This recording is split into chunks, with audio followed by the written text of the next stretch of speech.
హరే కృష్ణ ప్రభుజీ, దండవత్ ప్రణామ్. హరే కృష్ణ, అందరికి ప్రణామాలు. సో మంగళాచరణ చేసుకొని స్టార్ట్ చేద్దామంట. ఓం అజ్ఞానతిమిరాంధస్య జ్ఞానాంజనశలాకయా చక్షురున్మిళితం యేన తస్మై శ్రీ గురవే నమః. శ్రీచైతన్యమనోభీష్టం స్థాపితం యేన భూతలే స్వయం రూపః కదా మహ్యం దదాతి స్వపదాంతికం. వందేహం శ్రీగురూన్ శ్రీయుతాపదకమలం శ్రీగురున్ వైష్ణవాంశ్చ శ్రీరూపం సాగ్రజాతం సహగణ రఘునాథాన్వితాం తం సజీవం సాద్వైతం సావధూతం పరిజన సహితం కృష్ణ చైతన్య దేవం శ్రీరాధా కృష్ణ పాదాన్ సహగణ లలితా శ్రీ విశాఖాన్వితాంశ్చ. నమో ఓం విష్ణుపాదాయ కృష్ణప్రేష్ఠాయ భూతలే శ్రీమతే భక్తివేదాంత స్వామినితే నామినే. నమస్తే సారస్వతే దేవే గౌరవాణి ప్రచారిణే నిర్విశేష శూన్యవాది పాశ్చాత్య దేశతారిణే. నమో మహావదన్యాయ కృష్ణ ప్రేమ ప్రదాయతే కృష్ణాయ కృష్ణ చైతన్య నామినే గౌరత్విషే నమః. హే కృష్ణ కరుణా సింధో దీనబంధు జగత్పతే గోపేశ గోపికా కాంత రాధాకాంత నమోస్తుతే. తప్త కాంచన గౌరాంగీ రాధే వృందావనేశ్వరి వృషభానుసుతే దేవే ప్రణమామి హరిప్రియే. నీలాచల నివాసాయ నిత్యాయ పరమాత్మనే బలభద్ర సుభద్రాభ్యాం జగన్నాథాయ తే నమః. వాంఛాకల్పతరుభ్యశ్చ కృపా సింధుభ్య ఏవ చ పతితానాం పావనేభ్యో వైష్ణవేభ్యో నమో నమః. జయ శ్రీ కృష్ణ చైతన్య ప్రభు నిత్యానంద శ్రీ అద్వైత గదాధర శ్రీవాసాది గౌర భక్త వృంద. హరే కృష్ణ కృష్ణ కృష్ణ హరే హరే హరే రామ రామ రామ హరే హరే.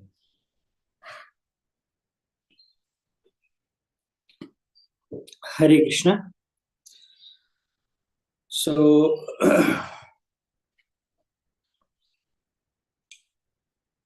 ఇప్పుడు మనము శ్రీమద్ భాగవతం 22వ అధ్యాయం, అంటే 8వ స్కందంలో 22వ అధ్యాయం. ఇప్పుడు బలి మహారాజు సంపూర్ణంగా శరణాగతం అవుతాడు వామన దేవుడికి. ఆయన ఉదాహరణ ఆత్మ నివేదనం. ఈ నవవిధ భక్తిలో ఫైనల్ ఏంటంటే ఆత్మ నివేదనం. ఈ ఆత్మ నివేదనం అంటే సంపూర్ణంగా అన్ని కూడా భగవంతుడికి సమర్పించుకోవడం. దీనికి ఉదాహరణ బలి మహారాజు. సో అది మనం ఈ అధ్యాయంలో చూస్తాం. సో ఈ బలి మహారాజు యొక్క ఆత్మ నివేదన చేసుకుంటున్నాడు.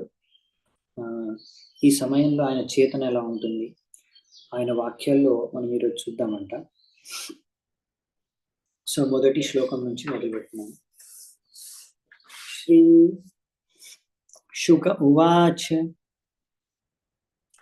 ఏవం విప్రక్రతో రాజన్ బలిర్భగవతాసురః విద్యమానోప్యభిన్నాత్మా ప్రత్యాహ విక్లవం వచః.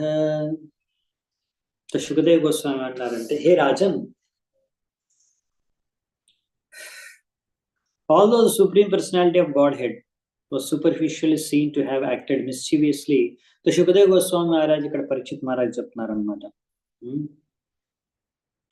అలా భగవంతుడు ఒక రకంగా చూస్తే బలి మహారాజు పట్ల మోసం చేసినట్టు అనిపిస్తుంది. ఇక్కడికైతే బయట నుంచి అయితే అలా అనిపిస్తుంది. ఏంటి, ఇలా మోసం చేసి భగవంతుడు ఒక విధంగా బలి మహారాజు నుంచి అంతా లాకేసుకున్నాడు అని. కానీ బలి మహారాజు మాత్రం అలా ఆలోచించలేదు. అదే విశేషమైన విషయం అనమాట ఈరోజు ఆలోచన చేసుకోవాలి. అసలు బలి మహారాజు ఏమనుకుంటున్నాడు ఈ వామన దేవుడు ఇలా ఆయనతో వివరించిన కారణంగా. బలి మహారాజ్ మాత్రం దృఢ సంకల్పంతో ఉన్నాడు అనమాట. అయ్యో నేను ఇచ్చిన మాట నిలబెట్టుకోలేకపోయానే, ఇచ్చిన మాటను తప్పాను, నేను చేసిన వచనాన్ని నేను కంప్లీట్ చేసుకోలేకపోతున్నాను అనే ఆ బాధతోనే, ఆ విధంగా ఆలోచిస్తూనే ఇప్పుడు బలి మహారాజు వామన దేవుడితో ఇలా మాట్లాడుతున్నారు. శ్రీ బలిరువాచ యద్యుత్తమ శ్లోక భవాన్ మమేరితం వచో వ్యలీకం సురవర్యమన్యతే కరామ్యరతం తన్న భవేత్ ప్రలంబనం పదం తృతీయం కురు శీర్ష్ణి మే నిచం. సో బలి మహారాజ్ ఏమంటారంటే, O best personality of Godhead, most worshipable for all the demigods, అందరికన్నా శ్రేష్టమైన ఓ పరమేశ్వర్ భగవంతుడా, అందరు దేవతలు మిమ్మల్ని ఆరాధిస్తారు. ఒకవేళ మీరు ఇలా అనుకుంటే, నేను నా మాట నిలబెట్టుకోలేకపోయాను, నేను ఇచ్చిన మాట తప్పాను అని మీకు అనిపిస్తే, నేను తప్పకుండా నేను ఇచ్చిన వచనాన్ని సత్యం చేస్తాను, తప్పకుండా నేను చేసిన తప్పును సరిదిద్దుకుంటాను. నా యొక్క ఇచ్చిన ఈ యొక్క వచనం అబద్ధం కాకుండా చూసుకునే బాధ్యత నాది.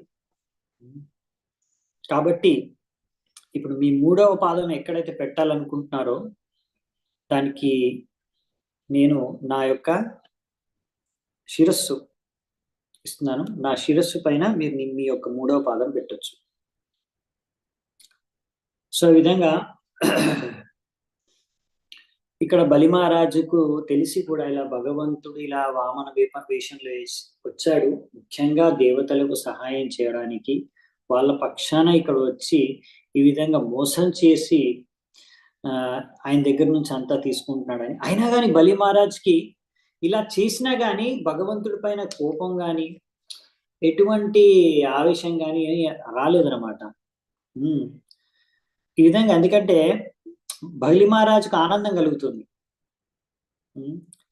ఈ విధంగా భగవంతుడు చేతిలో మోసపోవడానికి కూడా ఇలాంటి లీల నాతో చేస్తున్నాడు, దీనివల్ల నా ఖ్యాతి పెరుగుతుందే కానీ తగ్గదు అనే విషయాన్ని అర్థం చేసుకున్నాడు. ఎందుకంటే ఆయన క్లియర్ అనమాట ఈ పాయింట్లు. భగవంతుడు ఏది చేసినా మన మంచికి, ఒకవేళ ఆయన నాకు మోసం చేసినా అది కూడా మంచిదే. ఆ విధంగా బలి మహారాజు ఆలోచిస్తున్నాడు అనమాట. ఆయన నాకు ఏదైనా వరం ఇచ్చినా, ఇలా మోసం చేసినా నాకు ఒకటే, అన్నీ మంచివే. భగవంతుడు ఏది చేసినా మన మంచికే చేస్తాడు. అందుకనే ఇక్కడ ఉత్తమ శ్లోక అని భగవంతుడిని సంబోధిస్తూ ఇక్కడ బలి మహారాజు ఇలా అంటున్నాడు అనమాట. సో ఈ విధంగా ఇప్పుడు బలి మహారాజు ఆలోచన ఏంటంటే, ఆయన ఆలోచించేది ఏంటంటే, సరే ఈ విధంగా భగవంతుడు ఈ విధంగా వామన రూపం విశ్వరూపం చూపించి ఈ విధంగా 3 పాదాలు భూమనేసి మొత్తం 2 పాదాల్లోనే మొత్తం నా దగ్గర ఉన్నదంతా కూడా తీసేసుకున్నాడు. ఓకే, దాంతో నాకు పెద్దగా భయం లేదు, టెన్షన్ లేదు, అది చూసి నాకేం బాధ లేదు, భయం లేదు.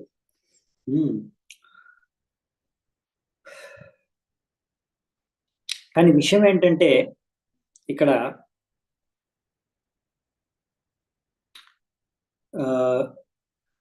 you do not regard this as cheating. Never mind, I cannot be considered a devotee. Nonetheless, because although you are the husband of goddess of fortune, you have come to beg. So మీరు లక్ష్మీపతి అని మీరు నా దగ్గర అడుక్కోవడానికి వచ్చారు. కాబట్టి నా వంతు నేను సర్వశక్తిలో ప్రయత్నించాలి మిమ్మల్ని సంతృప్తిపరచడానికి. సో దయచేసి మీరు, నేను ఇలా మాట తప్పాను, మాట నిలబెట్టుకోవట్లేదు, ఏదో మిమ్మల్ని మోసం చేయాలనే ఉద్దేశం నాకేం లేదు. నేను ఎట్టి పరిస్థితుల్లో నా మాట నిలబెట్టుకోవాలనుకుంటున్నాను. ఇంకా నా దగ్గర ఒకటి ఉంది మీకు ఇవ్వడానికి, అదేంటంటే నా శరీరం. సో మీరు నా మొత్తం సంపత్తి భూమి అంతా తీసేసుకున్నారు, కానీ ఇంకా నా దగ్గర నా శరీరం ఉంది. కాబట్టి మీ సంతృప్తి కోసం మీ 3వ పాదం పెట్టడానికి ఇంకా నా తలకాయ ఉందన్నమాట. సో ఈ విధంగా బలి మహారాజు ఆలోచించేది ఏంటంటే,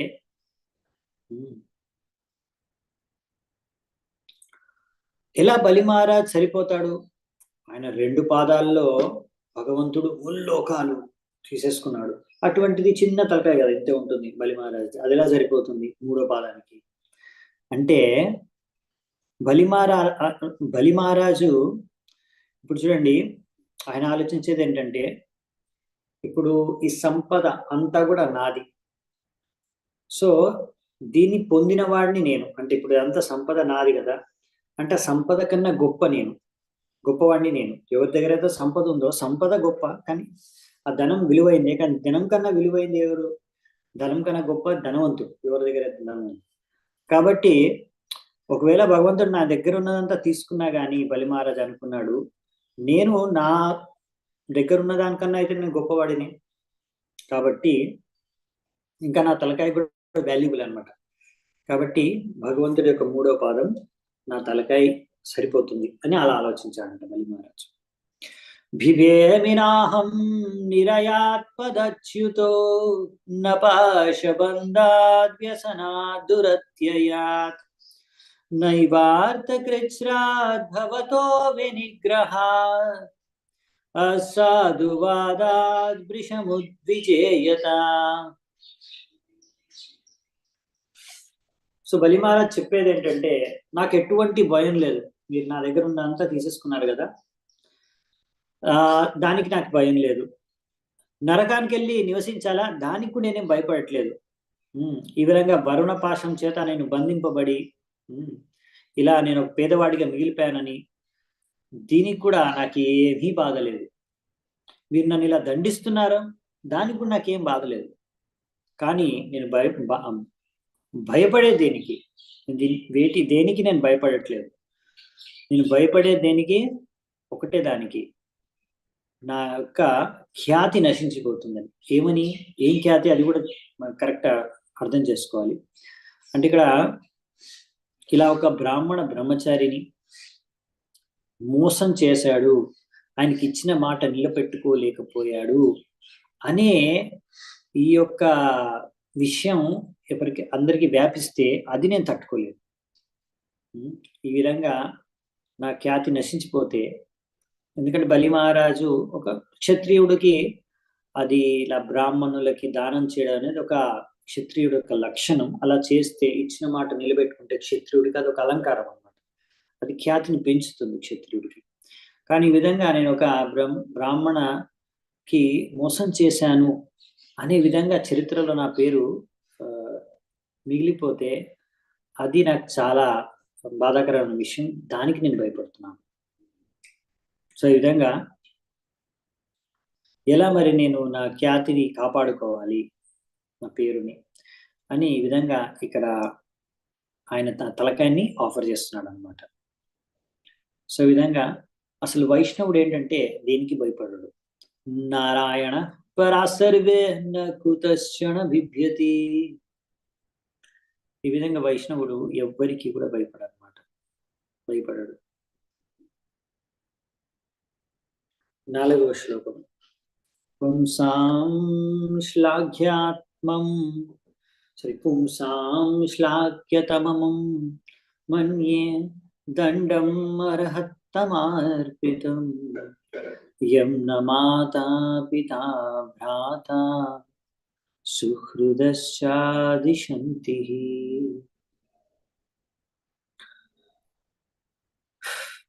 ఒక్కొక్కసారి మాతా పిత, తండ్రి తల్లి, ఇలా అన్నదమ్ములు, బంధువులు, మిత్రులు ఒక్కొక్కసారి వాళ్ళు మన శ్రేయోభిలాషులు కాబట్టి అలా మన ఒకసారి మన మంచి కోసం దండించవచ్చు.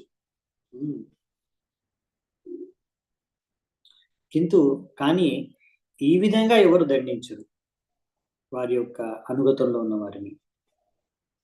కానీ మీరు అందరికన్నా ఆరాధ్య దైవం కాబట్టి మీరు నాకు ఈ దండన ఏదైతే విధించారో ఇది చాలా గొప్పది. అంటే ఇప్పుడు ఇక్కడ బలి మహారాజు ఏదైతే భగవంతుడి నుంచి ఆయనకి ఇప్పుడు పనిష్మెంట్, శిక్ష లభించిందో అది ఆయన అదృష్టంగా భావిస్తున్నాడు. మామూలుగా ఎవరైనా మనకు శ్రేయోభిలాషులు ఉంటే వాళ్ళు ఏదో మందలిస్తారు, కొంచెం దండిస్తారు మనకి ఏదైనా మన మంచి కోసం అనేసి. కానీ ఇంత దారుణంగా ఇంతగానం చేస్తున్నారంటే నిజ- నిజంగా అది కూడా డైరెక్ట్ మీరు ఆరాధ్య భగవానులు మీరే ఇలా చేస్తున్నారంటే నా పట్ల నిజంగా ఇది యాక్చువల్లీ నన్ను నిజంగా యాక్చువల్లీ ఇది నాకు ఒక గొప్ప విషయం ఇది, అంతే కదా. అంటే ఒకవేళ భగవంతుడు శిక్షని విధిస్తే కూడా భక్తుడు అదొక గొప్ప కృప, అదొక గొప్ప వరంగా భగవంతుడు ఒక గొప్ప దయగా దాన్ని స్వీకరిస్తాడనమాట.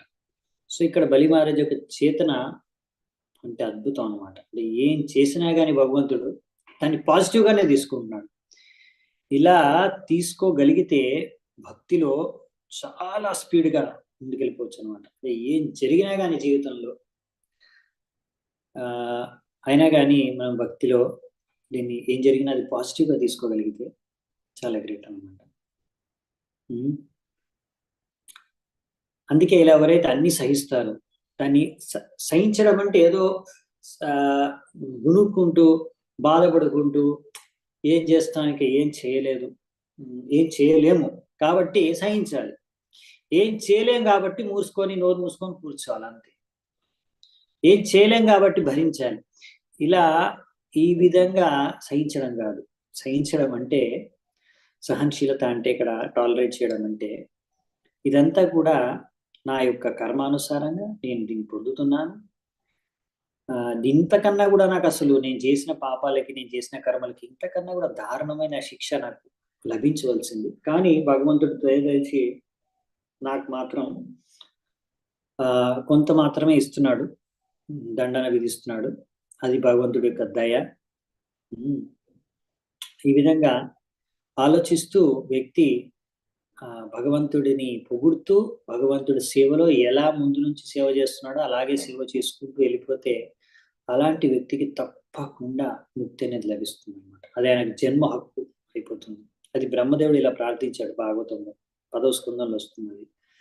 తత్తేనుకంప సుసమీక్షమానం గుంజాన ఏవాత్మకృతం విపాకం హృద్వాగ్వపుర్భిర్విదదం నమస్తే జీవేతయో ముక్తిపదే సదాయాభాత్. సో అందుకనే ఇక్కడ విషయం ఏంటంటే భక్తుడు ఎందుకు ఎలా ఆలోచించగలుగుతాడంటే అదే అందుకే ఉదాహరణ ఇచ్చారు ఇంతకుముందు అది ఈ శ్లోకంలో. సో అలా ఎవరైనా మన తండ్రి తల్లి మన శ్రేయోభిలాష్ మనం దండించిన మన మంచి కోసమని ఆలోచించే దండిస్తారు కదా, శిక్ష విధిస్తారు కదా, మనకు మంచి జరగాలనే ఉద్దేశంతో మనం సరైన మార్గాన్ని తీసుకురావడానికి. అలాగే భగవంతుడు అందరికన్నా శ్రేయోభిలాష్ మనకి. అందుకనే భగవంతుడు ఒకవేళ ఎవరైనా మనం ఎందుకు తిడతారు కొడతారు మన శ్రేయోభిలాషులు అంటే మన మంచి కోరే, అంటే మన పైన వారికి ప్రేమ ఉంది, మనని వాళ్ళు అలా మనం బాగా ఉండాలి, కరెక్ట్ గా నడవాలనే ఉద్దేశంతోనే కదా మనం దండించేది. అందుకనే భక్తుడు కూడా అలా ఒకవేళ భగవంతుడే ఆయన దండిస్తే భక్తుడు చాలా ఆనందపడతాడు. ఓకే, భగవంతుడు నన్ను సరైన మార్గానికి తీసుకురావాలనుకుంటున్నాడు, లేకపోతే నేను చేసిన తప్పుని సరైన నాకు శిక్షనిచ్చి నన్ను ఇంకా సరైన మార్గంలోకి తీసుకురావాలనుకుంటున్నాడు అనే విధంగా దాన్ని ఒక వరంగా, దాన్ని ఒక దయగా, కృపగానే చూస్తారనమాట. ఓకే, దాన్ని ఎంత అంటే భగవంతుడు స్వయంగా నాకు ఇలా ఇస్తున్నాడు అంటే అది నాకు ఇది తల్లిదండ్రి ఇంకా మిగతా శ్రేయోభిలాషుల నుంచి వచ్చే దాంతో కంపేర్ చేస్తే వాళ్ళు చేసే శిక్షతో దాంతో కంపేర్ చేస్తే కూడా చాలా గొప్ప ఇది నాకు. ఇప్పుడు భగవంతుడు స్వయంగా వచ్చి నన్ను దండిస్తున్నాడు అనేది గొప్ప విషయం. ఆ విధంగా ఆలోచిస్తాడు అన్నమాట భక్తుడు. నెక్స్ట్ 5వ శ్లోకం. త్వం నూనం అసురాణాం నః పరోక్షః పరమో గురుః యోననేకమదాన్ధానాం విభ్రాంశం చక్షురాదిశత్.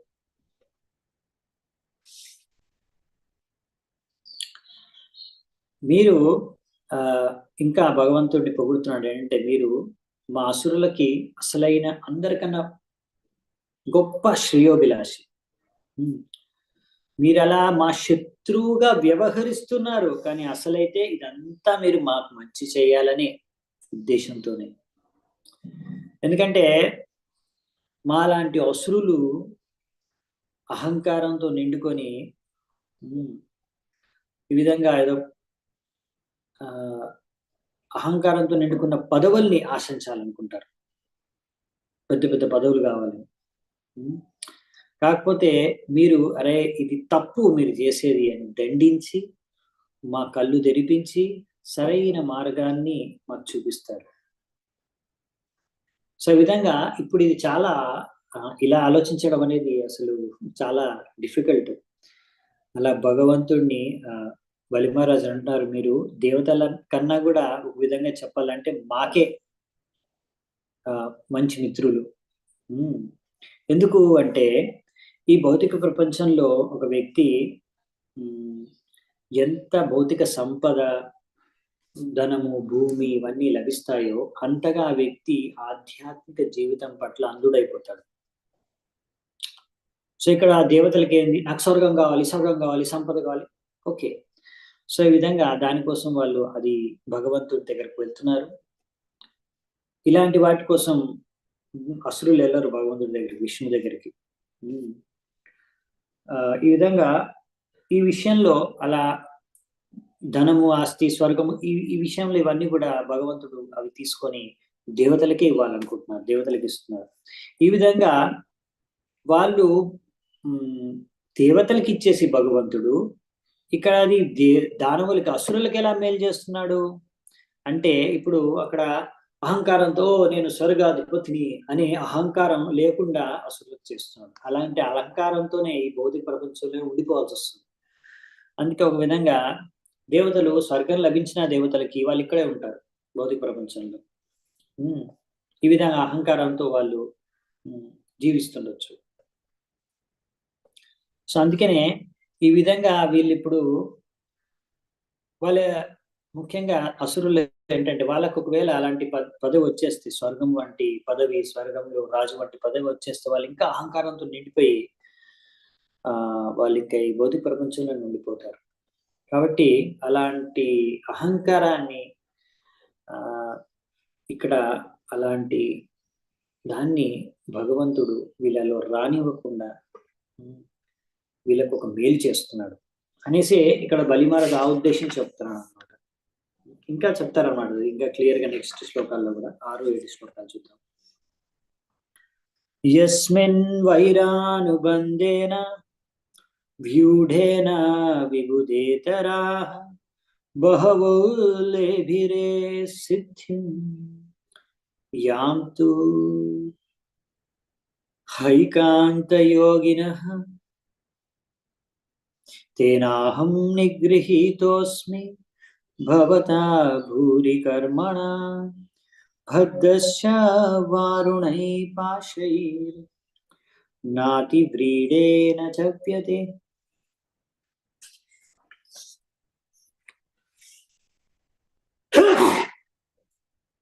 ఇప్పుడు నెక్స్ట్ బలిమహారాజు చెప్తున్నాడు, ఇలా అసురులు మీ పట్ల ఎంతో శత్రుభావంతో ఉన్నవారు ఫైనల్ గా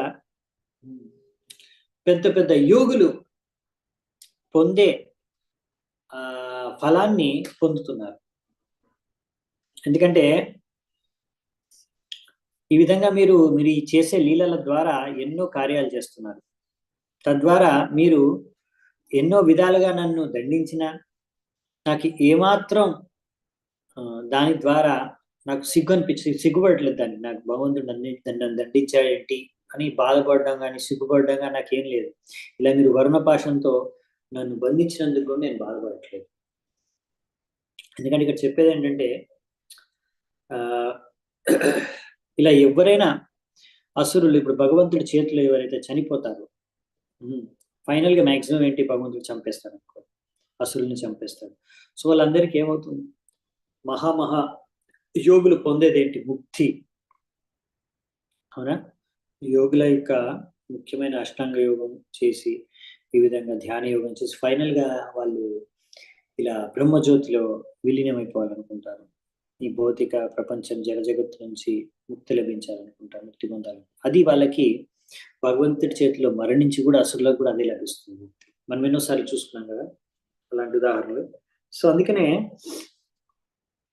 ఈ విధంగా బలిమహారాజు అంటున్నాడు, ఇలా మీరు నా పైనే కాదు, అసురుల పైన మీరు ఎంతో కృపదయ చూపిస్తారు.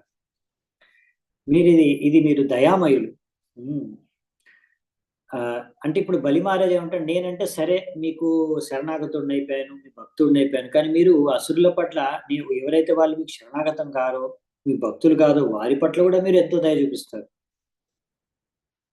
కాబట్టి ఎందుకంటే వాళ్ళకు కూడా అటువంటి గతిని మీరు అందిస్తారు. పెద్ద పెద్ద యోగులు పొందే ఆ పరంగతిని ఇక్కడ అసురులు చనిపోయి మీ చేతిలో కూడా వాళ్ళకి అదే లభిస్తుంది.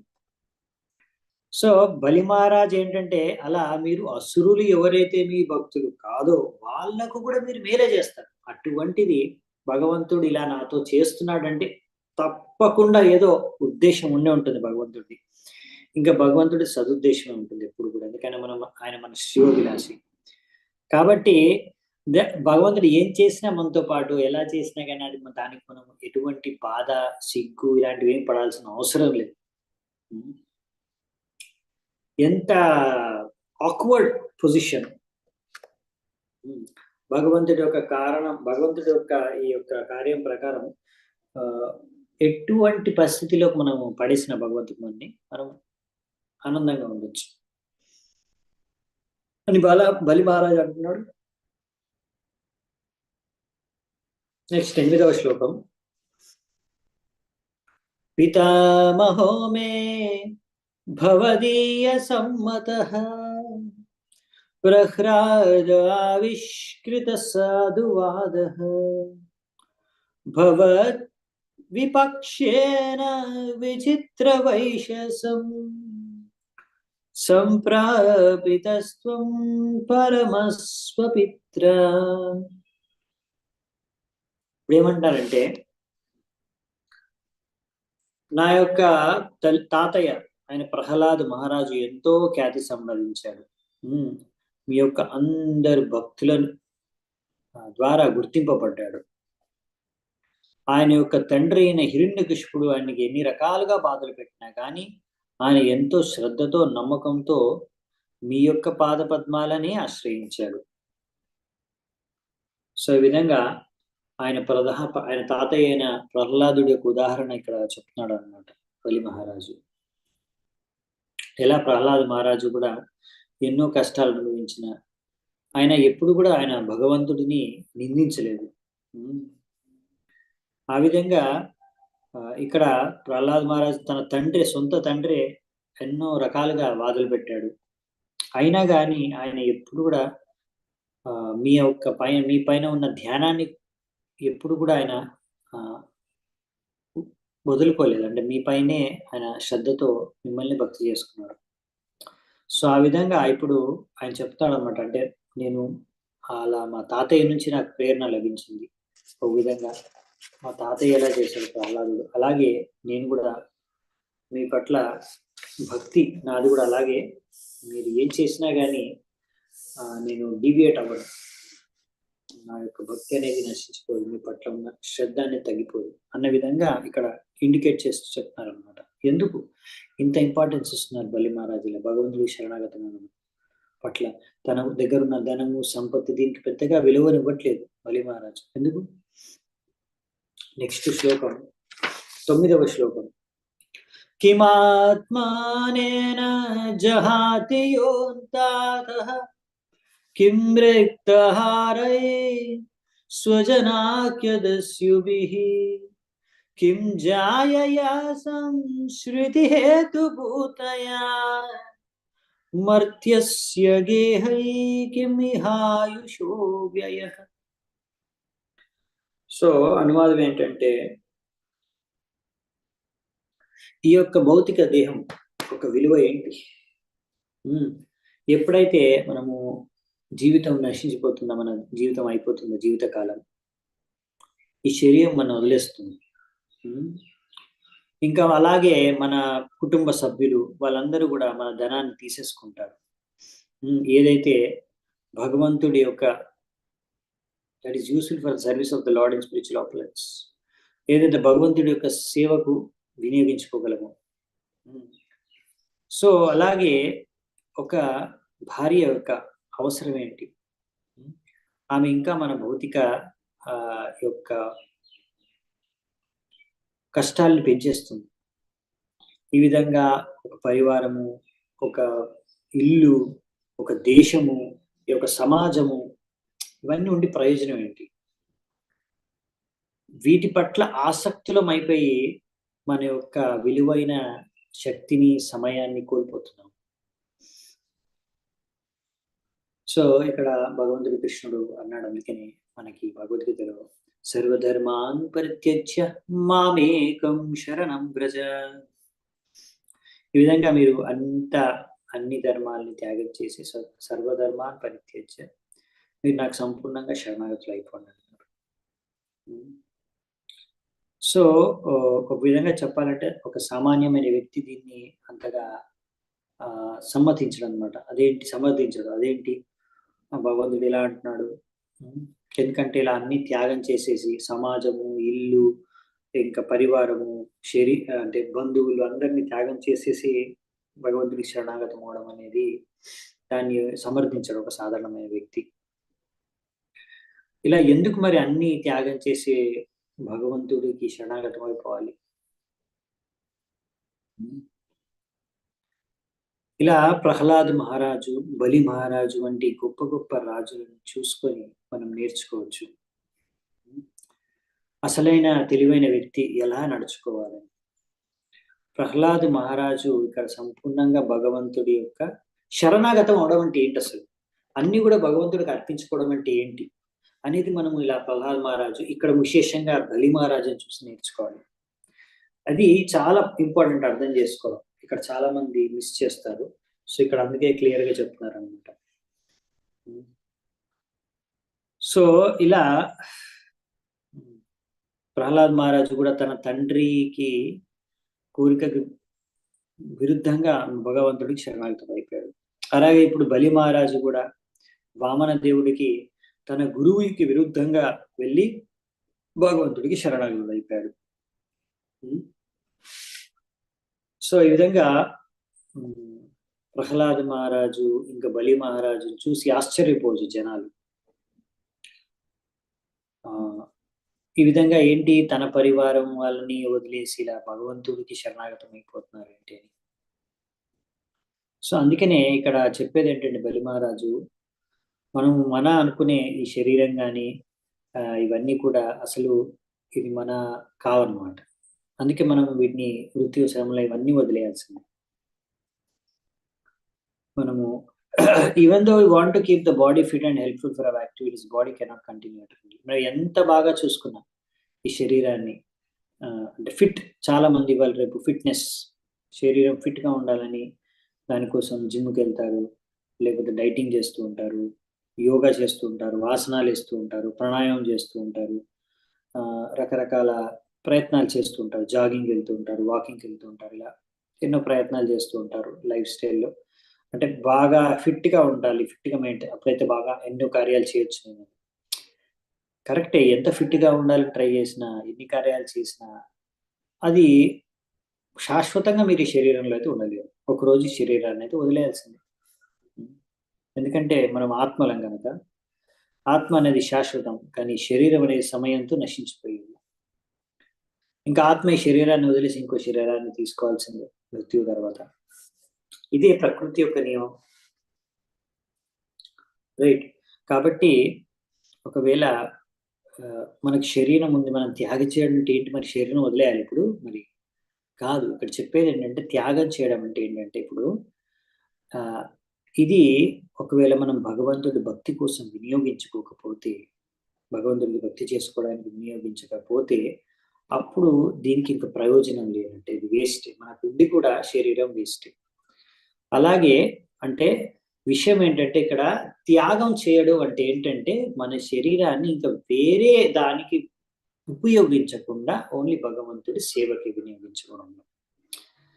సో ఈ విధంగా ఒకవేళ ఒక వ్యక్తి ఇలా శరీరాన్ని వేరే దానికోసం ఉపయోగిస్తున్నాడు, భగవంతుడి సేవకు కాకుండా ఇంకా వేరే దేనికో ఉపయోగిస్తున్నాడంటే అప్పుడు తను ఈ సమయాన్ని వృధా చేస్తున్నాడు అనేది అర్థం. సో ఎందుకంటే అలా వేరే దేనికోసమో వ్యవహరిస్తున్నాడు, యూజ్ చేస్తున్నాడు, కానీ ఆ దేనికోసమో శరీరాన్ని అయితే యూజ్ చేస్తున్నాడో ఆ ఆ శరీరం అనేది వెళ్ళిపోతుంది ఒక సమయం తర్వాత, నశించిపోతుంది సమయం అయిపోయిన తర్వాత. అప్పుడు మరి ఇంతసేపు దేనికోసమో ప్రయత్నించాడు, ఆ శరీరాన్ని వేధించాడు, దానివల్ల ఏం లాభం ఉండదు. కాబట్టి మన దగ్గర ఉన్నన్ని రోజులు శరీరాన్ని, అలాగే శరీరాన్ని అంటే ఇక్కడ ఒక ఎగ్జాంపుల్ ఇది, అలాగే అన్ని కూడా మన దగ్గర ఉన్నవి ఏమైనా మనము మనవి అనుకుంటున్నాం, మన దగ్గర ఉంది అనుకుంటాం. సో అలాంటివన్నీ కూడా మనం భగవంతుడి సేవలో, ఒకవేళ అది మన అండర్లో ఉంటే, మన అధీనంలో ఉంటే, అవన్నీ కూడా మనం భగవంతుడి యొక్క మన సంపద. అయితే ఎలాగైతే శరీరం మన శరీరం మనది, ఎవరి శరీరం వాళ్ళది. సో భగవంతుడు అందరికీ ఒక్కొక్క శరీరం ఇచ్చాడు. సో అవన్నీ కూడా భగవంతుడి యొక్క సేవలో దాన్ని నియుక్తం చేయడానికి ప్రయత్నించాలి. సో దాన్నే త్యాగం అంటారు అనమాట. త్యాగం అంటే వదిలేయడం కాదు, శరీరం వదిలేయడం, ఇల్లు వదిలేయడం, భార్య పిల్లల్ని వదిలేయడం, పరివారం వదిలేయడం, సమాజాన్ని వదిలేయడం, దేశాన్ని వదిలేసి ఎక్కడికి వెళ్తారు? సో అది కాదనమాట అసలైన మీనింగ్ ఇక్కడ. మీరు చూస్తారు కదా, మామూలుగా అయినా ప్రహ్లాద్ మహారాజ్ అయినా, బలి మహారాజ్ అయినా, వాళ్ళందరూ కూడా వాళ్ళు శరణాగతులు అయ్యారంటే ఏంటి? అలా భగవంతుడి కోసమని అన్ని కార్యాలు చేసేవారు.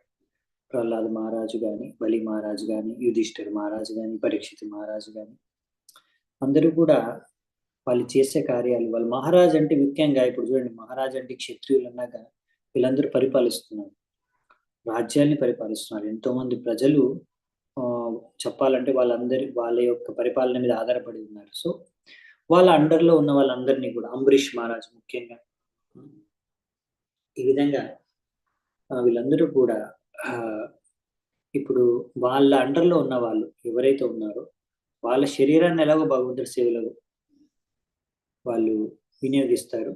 అలాగే వాళ్ళ దగ్గర ఉన్న పరివారం కానీ, రాజ్యం కానీ, ప్రజలు కానీ, అందరినీ కూడా భగవంతుడి సేవలో తీసుకొస్తారు. ఆ విధంగా వాళ్ళు అన్ని కూడా భగవంతుడికి అర్పించారు. భగవంతుడు ఈ విధంగా భగవంతుడికి సేవ చేసుకొని అన్ని కూడా వాళ్ళు త్యాగం చేసినట్టు అనమాట. అసలైన త్యాగం అంటే ఇది. అసలైన త్యాగం ఏంటంటే యుక్త వైరాగ్యం ఉచ్యతే, నిర్బంధ కృష్ణ సంబంధ యుక్త వైరాగ్యం ఉచ్యతే. అసలైన త్యాగం అంటే ఇది. త్యాగం అంటే అన్ని వదిలేయడం కాదు, అన్నీ కూడా భగవంతుడి సేవలో అంకితం చేయడం.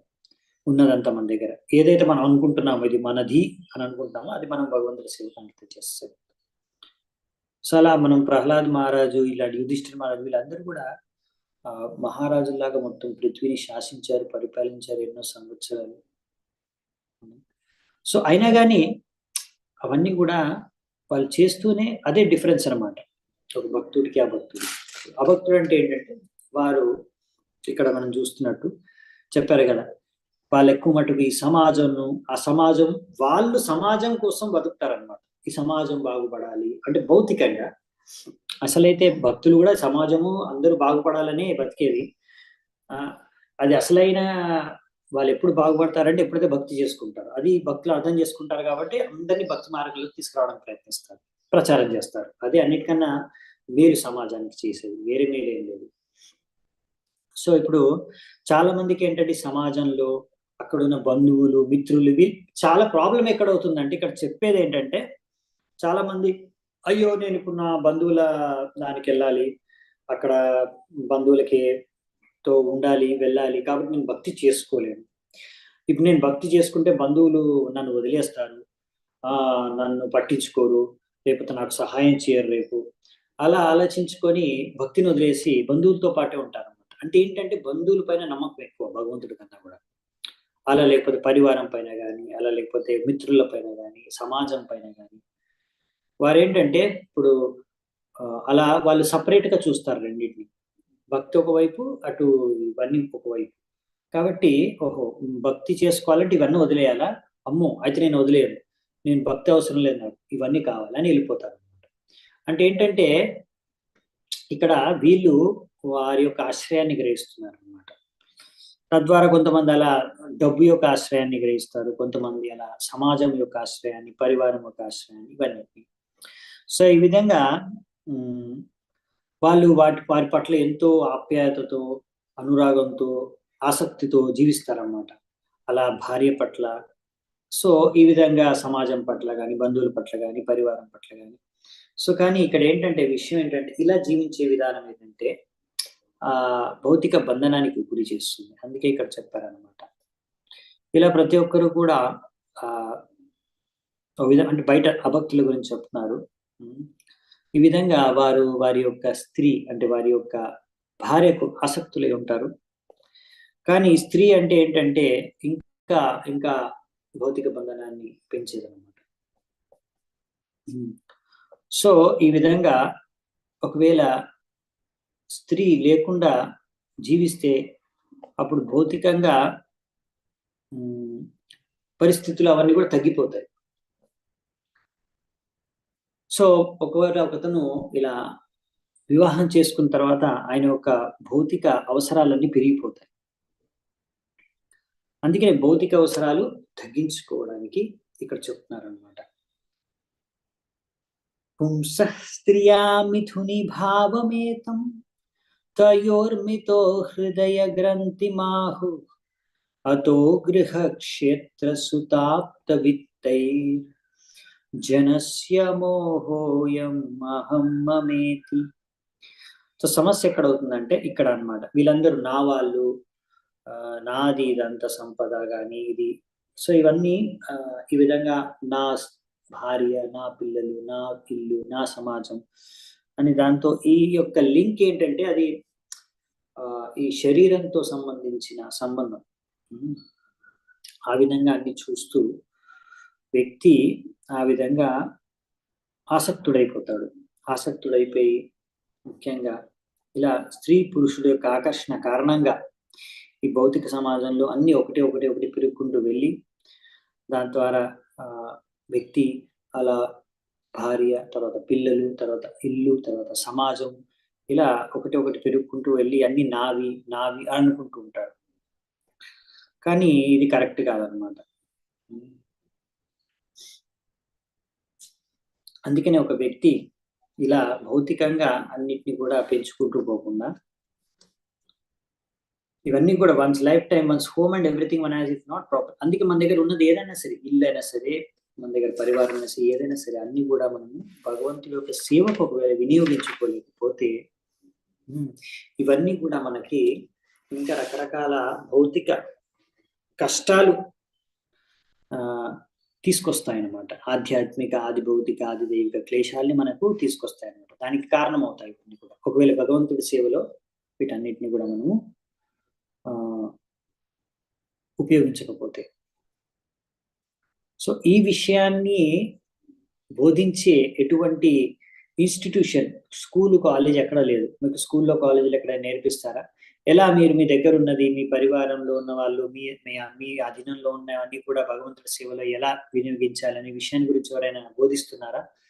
ఈ విషయం ఎవరు బోధించట్లేదు. జీవిత ఉద్దేశం ఏంటి, అసలు జీవితంలో ఏం చేయాలి, మనం జీవిత లక్ష్యం ఏంటి అనేది ఎవరు బోధించట్లేదు. అవునా? అందుకనే ఇక్కడ ఈ విషయాన్ని బోధించట్లేదు కనుక అదే పెద్ద లోపం అన్నమాట, సమస్య. అందుకే ఇలా చెప్తున్నారు ఇక్కడ బలి Maharaj.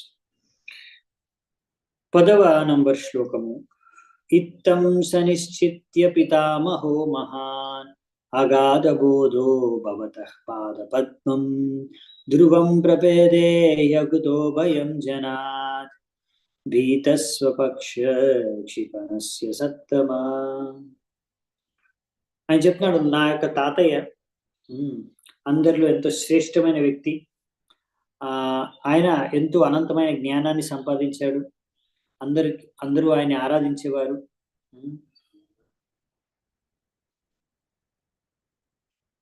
Was afraid of the common men in this world. కానీ ఆయన భయం ఏంటంటే ఇలా ఒక సాధారణ వ్యక్తి ఎవరైతే ఈ యొక్క భౌతిక ప్రపంచంలో ఉంటున్నాడో, బద్ధజీవి, ఆయన్ని చూసి భయపడేవారంట. ఎందుకంటే being fully convinced of the substantiality afforded by the shelter at your foot, lotus feet, he took shelter of your lotus feet against the will of his father and among his friends who were killed by your own self. ఎందుకంటే మనం actually ఇలా భయపడాల్సింది దేనికంటే మాయకి. అయ్యో మనం కూడా అలా అయిపోకూడదు, అలా భౌతిక బంధంలో ఒక సాధారణ వ్యక్తి ఎవరైతే భక్తులు కాదు, ఆ భక్తులు ఎలాగా బందీ అయిపోయి ఉంటారో అలా అవ్వకూడదు అని భయపడే ఆయనకి సంపూర్ణంగా అసలు శరణం తీసుకోవాల్సింది మనం భగవంతుడు పార్వతీ దగ్గర అనేసి ఆయన తండ్రికి విరుద్ధంగా, ఆయన యొక్క మిగతా అసురుల మిత్రుల యొక్క విరుద్ధంగా ఆయన మీ యొక్క శరణు తీసుకున్నారు. మీరు వాళ్ళందరినీ కూడా అసురులని, ఇంకా తన తండ్రిని కూడా అందరినీ మీరు వధించేశారు. సో ఇక్కడ అలా పొగుడుతున్నారు అన్నమాట ప్రహ్లాద్ మహారాజుని. ఎలాగ ప్రహ్లాద్ మహారాజు శరణాగతుడయ్యాడు విష్ణువుకి అని. సో అదే విధంగా ఇప్పుడు బలి మహారాజు కూడా సంపూర్ణంగా శరణాగతుడు అవుతున్నాడు. అదే చేతనతో, అలాంటి చేతనతో అక్కడి నుంచి ప్రేరణ తీసుకుంది. 11వ శ్లోకం. అతాహం అప్యాత్మరిపోస్తవాంతికం దైవేన నీత ప్రసభం త్యాజితశ్రీ ఇదం కృతాంతిక వర్తి జీవితం యయా ధ్రువం స్తబ్ధమతిర్ణ బుధ్యతే.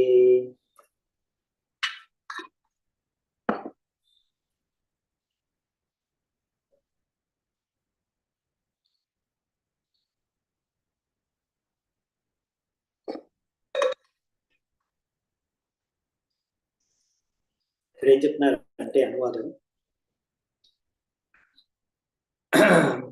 ఇదంతా దైవం యొక్క నిర్ణయం ప్రకారం నేను ఇప్పుడు బలవంతంగా మీ యొక్క పాదపద్మాల దగ్గరికి నన్ను తీసుకురావడం జరిగింది. ఈ విధంగా బలవంతంగా నా దగ్గర నుంచి మొత్తం ఐశ్వర్యం అంతా కూడా దైవం యొక్క అనుగ్రహం ద్వారా వెళ్ళిపోయింది. ఇప్పుడు అంతా కూడా నేను కోల్పోయాను. మామూలుగా ఈ యొక్క భౌతిక ఐశ్వర్యం సంపద ద్వారా మాయామోహితులైపోయి సాధారణమైన ప్రజలందరూ కూడా ఇలా ఎవరైతే భౌతిక పరిస్థితుల్లో జీవిస్తున్నారో ఎప్పుడో అప్పుడు మృత్యువు చెందుతారు. ఇలా ఏమాత్రం అర్థం చేసుకోకుండా ఈ జీవితం అనేది ఒక శాశ్వతమైంది అని కాదు అని తెలుసుకోకుండా అందులో మోహమాయలు జీవిస్తూ సడన్ గా కూడా చనిపోతారు. కానీ నాకు అలా జరగలేదు, నేను ఇంత అదృష్టవంతుణ్ణి. ఇలాంటి మృత్యువు నుంచి నేను అసలు రక్షింపబడ్డాను. ఇది దైవం నా పైన చూపించిన అనుగ్రహం. చూసారా బలి మహారాజ్ ఎలా చూసుకున్నాడు. నన్ను దైవం అనుగ్రహించింది కాబట్టి ఇలా నేను అన్ని కోల్పోయి మీకు శరణాగతం అయిపోయాను. అందరూ ఏం చేస్తారు, నా దగ్గర ఇంత సంపద ఉంది, నా దగ్గర అంత సంపద, అలా మోహితులైపోయి అందులో జీవిస్తూ సడన్ గా కూడా చచ్చిపోతారు. సో అందులో ఏమైంది, వాళ్ళు భగవంతుడికి శరణాగతం అవ్వలేదు, వాళ్ళ దగ్గర ఉన్నంత భగవంతుడికి అర్పించుకోలేకపోయారు. అంత వేస్ట్ అయిపోయింది. వాళ్ళు దాన్ని భోగించలేకపోయారు. నా దగ్గర ఎంతో ఆస్తి ఉంది అనుకుంటే చనిపోయాడు ఆ వ్యక్తి. సో ఇప్పుడు అలా భగవంతుడి సేవలో కూడా ఆయన నియుక్తం అవ్వలేదు, భగవంతుడికి భక్తి చేసుకోలేదు, భగవంతుడికి శరణాగతం అవ్వలేదు. అలా ఆస్తి యొక్క మోహంలో, సంపద యొక్క మోహంలో మునుగుతూ చనిపోయాడు. సో నాకు అటువంటి దరిద్రం పట్టలేదు. నేను చాలా అదృష్టవంతుడు. నా దైవ కృప వల్ల బలవంతంగా నా దగ్గర నుంచి లాకేసుకున్నా సరే పర్వాలేదు, తద్వారా మీ యొక్క పాదపద్మాల దగ్గరికి తీసుకొచ్చారు నన్ను, నేను చాలా భాగ్యవంతుడిని అన్నట్టుగానే బలి మహారాజు ఇక్కడ చెప్తున్నాడు అనమాట. రైట్. సో ఈ విధంగా యాక్చువల్లీ భగవంతుడు ఎవరిపైన ఎలా కృప చూపిస్తే యస్యాహం అనుగ్రహణామి హరిష్యేత ధరం క్షణే, మనం ముందు కూడా చూసుకున్నాము. ఇలా భగవంతుడు ఎవరిపైన కృప చూపిస్తే ఈ విధంగా అంతా ఆయన దగ్గర ఉన్న ధనము సంపత్తి దేని పట్లైన నా ఆసక్తులు అన్నింటికీ తీసేసుకుంటాడంట. విషయం ఏంటంటే ఈ విధంగా బలి మహారాజ్ అన్నట్టుగా ఇక్కడ ఒక వర్డ్ యూజ్ చేశారు, జనాద్ భీత. ప్రతి భక్తుడు కృష్ణ భావనామృతంలో ఎవరైతే ఉన్నారో ఇదే విధంగా ఒక సాధారణ బద్ధ జీవాత్మ ఎలాగైతే భౌతిక సంపత్తి పట్ల ఆసక్తితో జీవిస్తున్నాడో ఆయన అటువంటి వాడిని చూసి భయపడాలంట.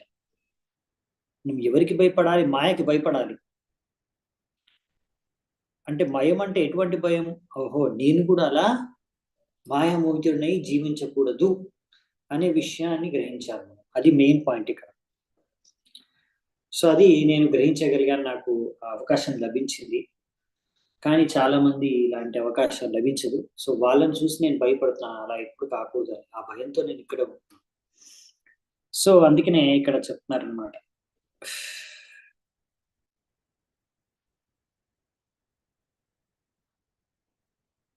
నెక్స్ట్ శుకదేవ్ గోస్వామి చెప్తున్నారు, శ్రీ శుభ ఉవాచ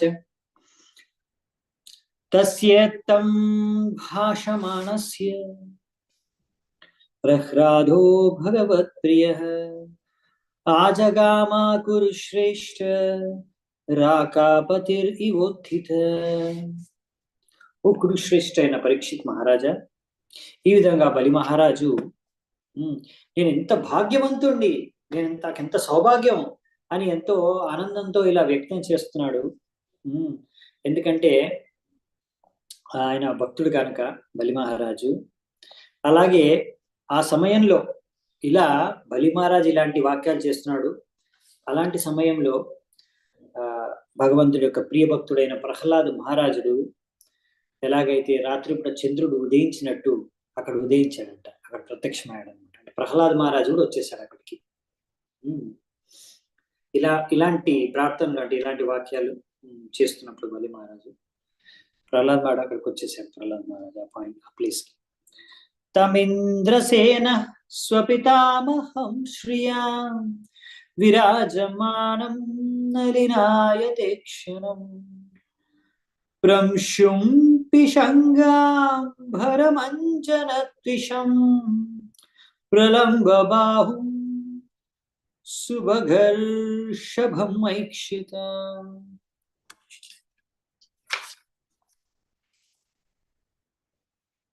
తర్వాత బలి మహారాజు తన యొక్క తాతయ్య అయిన ప్రహ్లాద మహారాజుని చూశాడు. చూసి ఆయన ఎంతో భాగ్యవంతుడు. ఇప్పుడు ప్రహ్లాద మహారాజు అక్కడ ఉన్నాడు. ఆయన యొక్క శరీరం కూడా శ్యామవర్ణం అంట. ఆ విధంగా నల్లటి కాటిక పెట్టుకున్నాడంట కళ్ళకి. ఎంతో పొడువుగా ఉన్నాడంట.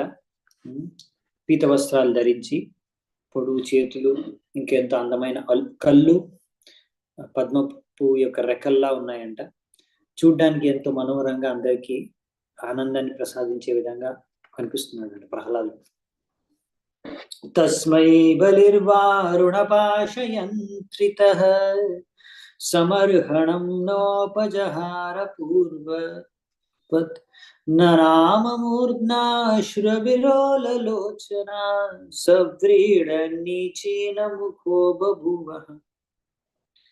ఈ విధంగా ఇప్పుడు వరుణ పాశం ద్వారా బంధితుడైన బలి మహారాజు ఇక్కడ ఇప్పుడు ప్రహ్లాద్ మహారాజు ముందు వచ్చినా సరిగ్గా ఆయనకి ప్రణామాలు చేసుకోలేకపోయాడంట. కాబట్టి ఎందుకంటే చేతులు అన్ని కాళ్ళు కట్టేశారు కదా, ఎలా ప్రణామాలు చేస్తాడు? అందుకే తలకాయతోనే ఇలా తలకాయ వంచేసి ప్రణామం చేసేసాడంట. కానీ అలా తలకాయ వంచినప్పుడు కూడా ఆయన కళ్ళల్లోంచి నీళ్లు పడుతున్నాయంట. ఇంకా సిగ్గుతో తలదించుకున్నాడు. అటు అలా ప్రణామం చేశాడు అనమాట. అంటే ఇక్కడ విధంగా ఏంటంటే ఇప్పుడు ఒక విధంగా చెప్పాలంటే ఇప్పుడు బలి మహారాజుని వామన్ దేవుడు అలా అరెస్ట్ చేసేసాడు కదా. ఇప్పుడు ఒక విధంగా నువ్వు అపరాధివి, మాట తప్పిన వ్యక్తివి అన్న విధంగా ఇప్పుడు ఆయన్ని బంధించి పెట్టారు, దండించి పెట్టారు ఆ విధంగా ముందు. సో ఇప్పుడు నా తాతయ్య నన్ను ఇలాంటి పాయింట్లో వచ్చేసి ఇక్కడ నన్ను చూస్తున్నారే, అయ్యో అన్నట్టుగా ఆయన ఇప్పుడు సిగ్గుతో తలదించుకొని ప్రణామం చేసి అలాగే తలదించుకొని కళ్ళల్లోంచి నీళ్ళు వస్తున్నాయంట బలి మహారాజుకి.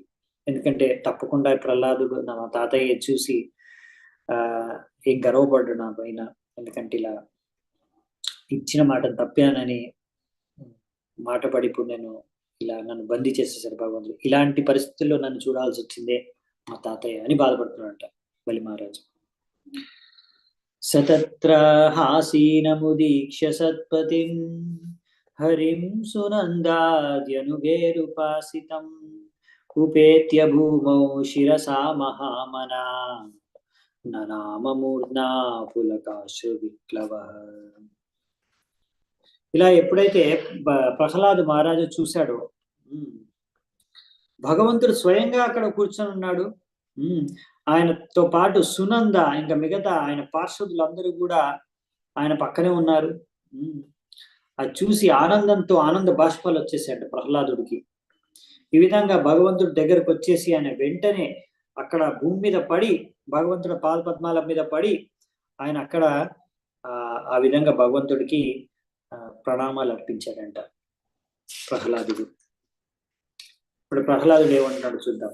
శ్రీ ప్రహ్లాదు వాచ త్వైవైవ దత్తం పదమైంద్రమూర్జితం హృతం తదేవాద్య తథైవ శోభనం మన్యే మహానస్య కృతో హ్యనుగ్రహో విభ్రంశితో యశ్రియ ఆత్మమోహనాత్. ఏమంటా అంటే ప్రహ్లాద్ మహారాజు, హే ప్రభు, ఇదంతా మీ కృపయే. మీరే ఇంతకు ముందు బలి మహారాజుకి ఎంతో ఐశ్వర్యం ఇచ్చింది కూడా మీరే. ఆ ఇంద్రుడి యొక్క పదవి ఇచ్చింది కూడా మీరే. ఆయన అక్కడ కూర్చునే విధంగా జరిగింది కూడా మీ కృప ద్వారానే. ఈ రోజు మీరిచ్చిందే మీరు తీసేసుకున్నారు. కాబట్టి మీరు ఇచ్చినప్పుడు అద్భుతమే, తీసుకున్నప్పుడు కూడా అద్భుతమే. ఎందుకంటే మీరు అతను అలా ఇంద్రుడి స్థానంలో స్వర్గానికి రాజు అయిపోగానే అతను ఆ యొక్క స్థానం, ఆ యొక్క పరిస్థితి అతన్ని అంధకారంలోకి తోసేస్తుంది. కాబట్టి మీరు ఈ విధంగా అంతా ఆయన దగ్గర నుంచి లాగేసుకొని మీరు ఒక పెద్ద కృప చేశారు, దయ చూపించారు బలి మహారాజు పైన అనేసి ఇప్పుడు ఇక్కడ ప్రహ్లాదుడు భగవంతుడిని పొగుడుతున్నాడు. సో అందుకనే ఇలా భగవంతుడు ఎప్పుడైనా అంతా తీసేసుకుంటే భక్తుడి దగ్గర నుంచి, తద్వారా భక్తుడు భగవంతుడికి సంపూర్ణంగా శరణాగతి అయిపోగలిగితే సరైన చేతులతో, అది భగవంతుడి యొక్క గొప్ప కృప. ఎందుకంటే భగవంతుడి యొక్క ముఖ్య ఉద్దేశం ఏంటంటే ఈ వ్యక్తి అర్థం చేసుకొని నా దగ్గరికి వచ్చి శరణాగతం అయిపోవాలి. అవునా? అప్పుడే అతను ఆనందంగా ఉండగలరు. ఎందుకంటే అది మన యొక్క స్వరూపం. మన స్వరూపం ఏంటంటే రాజులు అవడం, అలా పెద్ద పదవిలో ఉండడం అనేది మన స్వరూపం కాదు. మన స్వరూపం ఏంటంటే దాసులు అవడం, భగవంతుడికి దాసులు అవడం, భగవంతుడికి దాసులుగా మారడం. అది మన అసలైన స్వరూపం. దాన్ని మనము గుర్తించుకోగలిగే విధంగా భగవంతుడు ఈ లీలలు చేస్తారన్నమాట భక్తులతో. ఓకే. సో ఎందుకంటే ఒక్కొక్కసారి భౌతిక సంపద అనేది చాలా మనని మోహమాయకు గురి చేసి అహంకారం పెంచే విధంగా చేస్తుంది. నేనే ఇదంతా సంపత్తికి నేనే మా స్వామిని, ఇదంతా నాదే, నేను రాజుని అనే అహంకారంలో మునిగిపోయే అవకాశం ఉంటుంది అన్నమాట. అలా ఏమీ లేనప్పుడు ఏంటంటే ఈజీగా భగవంతుడికి దాసులు అనే విషయాన్ని అర్థం చేసుకోగలం. సో ఈ విధంగా ఎప్పుడైనా భగవంతుడు అన్ని మన దగ్గర నుంచి తీసేసుకుంటే అప్పుడు అట్లీస్ట్ మనం అనుకోవాలి, ఓ ఇదంతా భగవంతుడు ఆయన రిటర్న్ తీసేసుకున్నాడు, నాది ముందు కూడా నాది కాదు, ఇప్పుడు కూడా నాది కాదు, కాకపోతే ముందు నేను నాది అని భ్రమలో జీవిస్తున్నాను, ఇప్పుడు ఆ భ్రమలో జీవించాల్సిన అవసరం లేదు, ఇది భగవంతుడి యొక్క కృప. నన్ను నా భ్రమలోంచి బయటికి తీసుకొచ్చేసాడు. ఇప్పుడు ఇంకా నాకు అవకాశమే లేదు ఆలోచించడానికి, నేను పెద్ద గొప్పవాడిని, నేను దాసుని క్లియర్గా అర్థమైపోయింది. ఇప్పుడు భగవంతుడికి శరణాగతం అయిపోవాలి. సో అదనమాట భగవంతుడి కృప. అందుకే ఇది ఈ రోజుకి లాస్ట్. ప్రహ్లాద్ మహారాజ్ ఇంకొక ప్రవర్తన చూసుకొని ముగిద్దామంట. మళ్ళీ మిగతావి రేపు చూద్దాం, కంటిన్యూ చేద్దాం.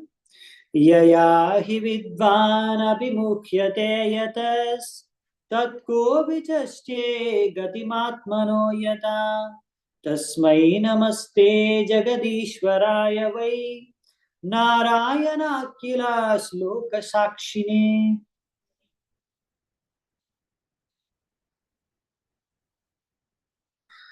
ఈ భౌతిక సంపద ఇదేంటంటే, దీంతో సమస్య ఏంటంటే ఒకరిని మాయామోహితం చేసేస్తుంది.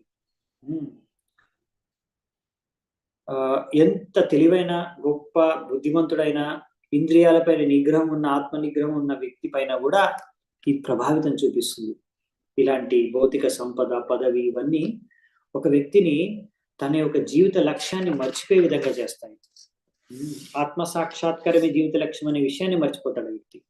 కానీ భగవంతుడు అప్పుడప్పుడు ఇలాంటి పనులు చేసి, ఎందుకంటే ఆయనకు తెలుసు ఆయన అన్ని అర్థం చేసుకోగలుగుతాడు, అందరినీ చూడగలుగుతాడు. అందుకనే భగవంతుడు ఆయన అన్ని కూడా ఈ విధంగా లీలలు చేస్తాడు. అందుకే నేను ఆయనకు నా ప్రణామాలు అర్పించుకుంటున్నానని ప్రహ్లాద్ మహారాజ్ చెప్తున్నాను అనమాట. సో ఇదన్నమాట విషయం. మామూలుగా ఏంటంటే ప్రమాదం ఏంటంటే ఇలా మాయామోహితులు అయిపోతే మనము ఇలా సంపద, భౌతిక సంపద, ఆస్తి, పదవుల పట్ల, అప్పుడు మనము ఇంకా భగవంతుడికి భక్తి చేసుకోవాలి, దాసుడు అవ్వాలి అనే విషయాన్ని మర్చిపోతాం. మన అసలైన స్వరూపం అనేది మర్చిపోతాం. మన జీవిత లక్ష్యం అనే దాని నుంచి మనం తప్పిపోతాం. ఆ విధంగా భగవంతుడిని మనము ఆరాధించకుండా వదిలేస్తాం. ఆ విధంగా ఇప్పుడు అసలైతే ఇప్పుడు మనిషి ఏవో చాలా ఉన్నతి సాధించాను, నా దగ్గర ఇప్పుడు చాలా ధనం ఉంది, సంపద ఉంది, సౌకర్యాలు ఉన్నాయని అనుకోని ఇప్పుడు భగవంతుడిని మర్చిపోతున్నాడు. భౌతిక సంపద వెనకాల పడి భగవంతుడిని మర్చిపోతున్నాడు. ఒకవేళ ఇలాగే జరుగుతూ వెళ్తే సమాజంలో పెరిగిపోతే, ఒక విధంగా చెప్పాలంటే, భగవంతుడు అప్పుడు ఏం చేస్తాడంటే మళ్ళీ అంతా భౌతిక సంపదను లాగేసుకుంటాడు. అప్పుడు మళ్ళీ జనాలు వాళ్ళు అర్థమవుతుంది, అయ్యో! నేను ఇప్పటివరకు నేనెంతో నాది, నాది, నాది నేనెంతో సంపాదించాను అనుకుంటున్నాను. కానీ ఇది నాది కాదు. అసలు నేనేమి సంపాదించలేదు. అంతా భగవంతుడిదే. భగవంతుడు ఇచ్చాడు. భగవంతుడు తీసేసుకున్నాడు అనే విషయాన్ని అర్థమవుతుంది. మళ్ళీ వాళ్ళు సరిగ్గా మేలుకుంటారనమాట. ఈ మాయా మోహితులై మాయలో పడుకున్న వాళ్ళందరూ మేలుకుంటారు. సో, అలా భగవంతుడు అప్పుడప్పుడు చేస్తూ ఉంటాడు. సో, అది ఇక్కడ చెప్తున్నారనమాట ప్రహ్లాదుడు బేసికల్లీ. అదంతా మంచిదే. ఆయన మంచి కోరే చేస్తాడు అలాంటివన్నీ కూడా. సో, నెక్స్ట్ 18వ శ్లోకం నుంచి రేపు చూద్దామంట. ఇంకా ఏం జరుగుతుంది అనేది. ఇంకా మిగతా విషయాలు, మిగతా శ్లోకాలు. ఈరోజు ఇక్కడే సెలవు తీసుకుంటాను. సమయం కూడా అయిపోయింది. చాలా ధన్యవాదాలు ఎంతో ఓపిక విన్నందుకు. Thank you so much. శిల ప్రభుపాద